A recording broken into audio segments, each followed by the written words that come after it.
wait, there's no Just Dance 2027? At least that's what you would say if you hadn't seen that Just Dance Decade of Hits was announced yesterday. Arguably, it was done in a very underwhelming fashion and with little information. Unlike other announcements for Just Dance, it's not been shown in a Nintendo Direct or a Ubisoft Forward, but simply in a low-key social media post revealing the logos, with a little bit of information in the caption, and otherwise just saying, come back in September for more information. September is a really long time away, like, in my opinion, too long, when this looks like it will be a big shakeup for the franchise, and this is all we get.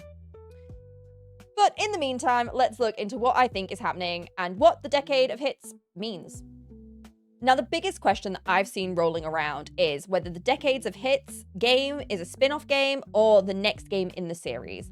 Looking at the usual Just Dance announcement timeline, it does align with this being the next main game.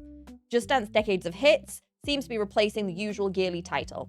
Yes, the announcement being on socials made me think otherwise, but the initial game announcement being now and more information in September very much aligns with the yearly release schedule.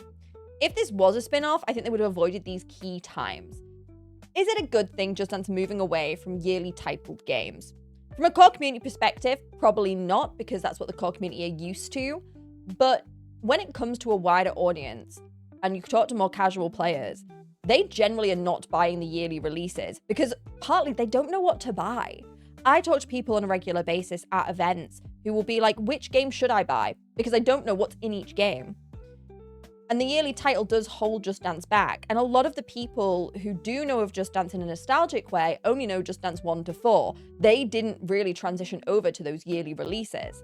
I've also heard plenty of people with the misconception that the year title of the game, so for example, Just Dance 2024, will only contain songs that were released in like 2023 because of the cycle of release, which obviously isn't correct, but is a reasonable assumption to make from the title.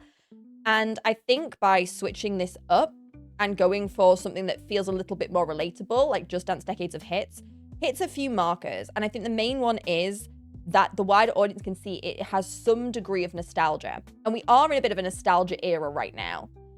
People are posting on like TikTok and Instagram with like their favorite old school Just Dance dances, as well as recapping and going back to some of their favorite songs from previous eras.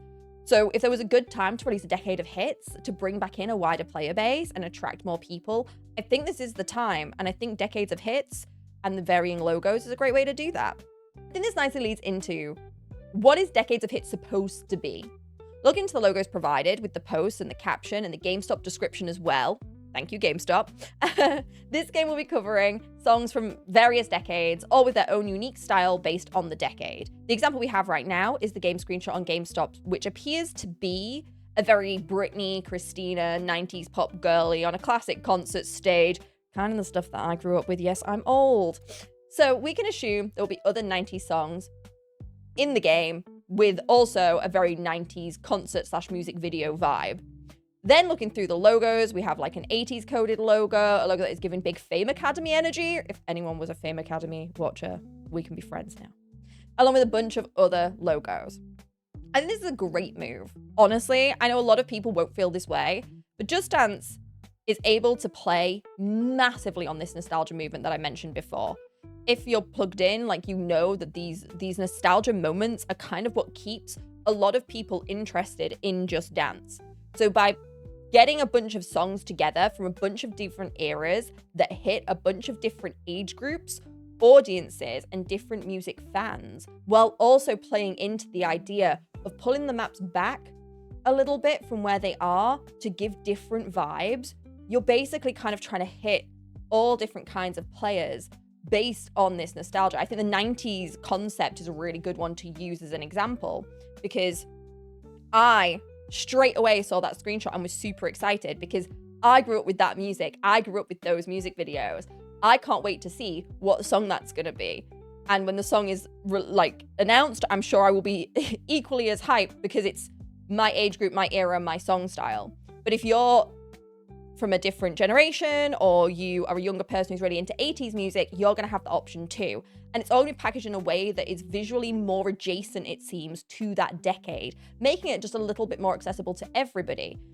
I love where Just Dance has gotten to graphically, and I think it is beautiful, but it is harder for people to relate and identify with those songs. I actually think we see this a lot in the success of the songs that get played a lot. I find like Crybaby gets asked for a lot.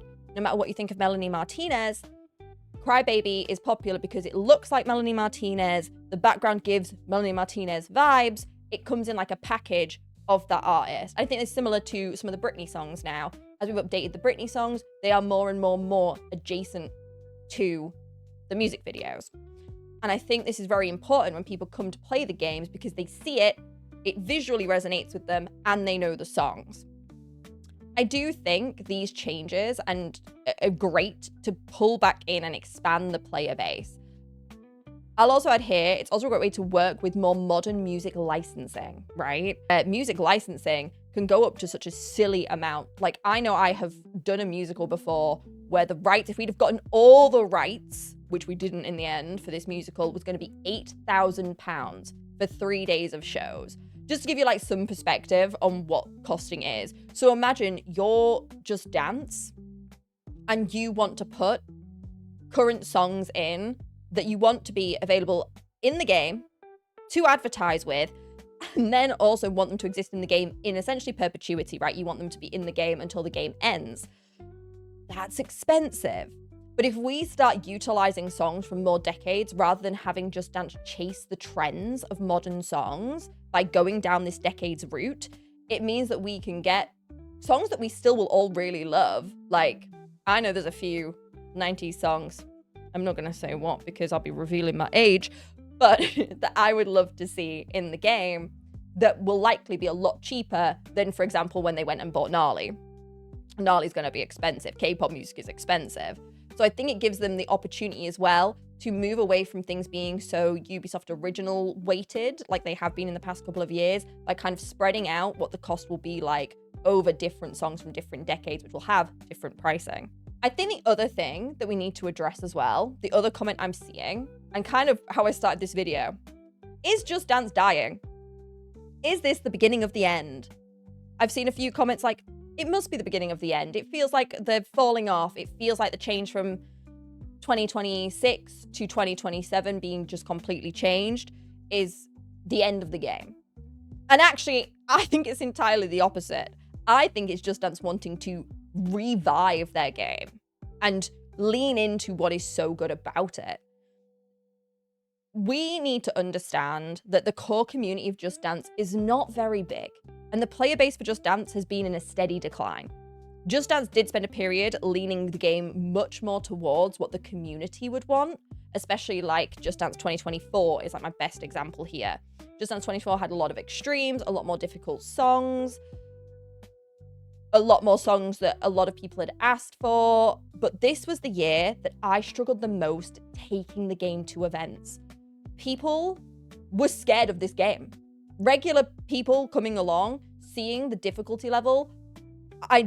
During the 2024 era, the only people who ever asked for 2024 songs were the people I know who play Just Dance all the time. Otherwise, people were seeing the 2024 songs going, can I find something easier? And I'm not going to say no. And I think this is where, like, we have to acknowledge that the community, because it is small, cannot sustain Just Dance alone. We need this wider player base. And I have seen a steady improvement. I've found that 2025 through 2026, as they've kind of lowered the difficulty of the game, has seen an increase in people coming to the stages and wanting to take part. It's also resulted in more people asking me which game they should get. I think what Just Dance Decades of Hits is trying to do here is appeal to that larger audience. We've talked about this already a little bit. It's trying to hit the age groups, the variation in songs, the variation in style, also a variation in graphical map style as well, because some people don't like how Just Dance got a lot more camera movement. Some people love that. And I think they're trying to hit more points to basically farm the nostalgia that people have for Just Dance that is getting more and more traction, to then pull them back into the game with real classic iconic songs for them. They're trying to check the boxes for everybody, as many people as they can. And that was always the joy of Just Dance growing up, right? I used to love playing Just Dance, and one of the things that I loved was that There would be songs that I would play with my brother that would be different to the songs I'd play with my sister. That would be different than the songs I would play by myself, because we all had different tastes, but all could be entertained by Just Dance and what it was offering. And people will say, but why do we have to appeal to a wider audience? Why am I saying that Just Dance is doing this to save the game? Because games are business. We want to pretend that games are not a business, but they are. Games can only exist if they are making money. And as I've mentioned before, Just Dance is not the cheapest game to make. Music licensing alone makes Just Dance an expensive game. Music licensing is so steep in cost. Then add costumes, production, paying artists and dancers and all of that stuff. This game is not cheap to make. And if we want our game to persist, we need our game to sell. It's a harsh reality, because creatively, obviously we'd love Just Dance to just keep doing whatever they want to do and enjoying that as the core player base. But that's not the reality. They need to sell more games to continue the trajectory that they're on, to then keep bringing us more yearly games. I think this is a sign that Just Dance don't plan to stop anytime soon, but that they do need to bring in more players. I do think this is a big move from Just Dance. I think this is a bold move, and I'm actually so here for it. I don't think there's anything wrong with a game trying to try something fresh. I think we get very bogged down in what we're used to, especially as the core player base, while forgetting that there is these other players who are more casual, who, some of which did get left behind back in Just Dance 1 to 4. They never made it to the yearly releases, they never made it to Just Dance 2023. And along that way, we've lost people. And I think with the format that we have, where we've got all these online options on Plus, with the classics like Timber and Rasputin, then bringing in Decades of Hits, will just pull in more people. And I'm hoping that this will be the injection into Just Dance that was needed, the mix-up that was needed. However, I can't let everyone off the hook. I thought this announcement was terrible. Like, truly terrible. You want to make a big shake-up to your game, but you're not gonna tell us anything about it? You're gonna drop some logos and walk away and be like, come back in September? I don't think that's okay. I'm gonna be honest. They want the support from the community regardless, right? The reason why they can make these creative swings out to try and bring in more players is because the core player base does exist. And they like us, and we're great, I like to think.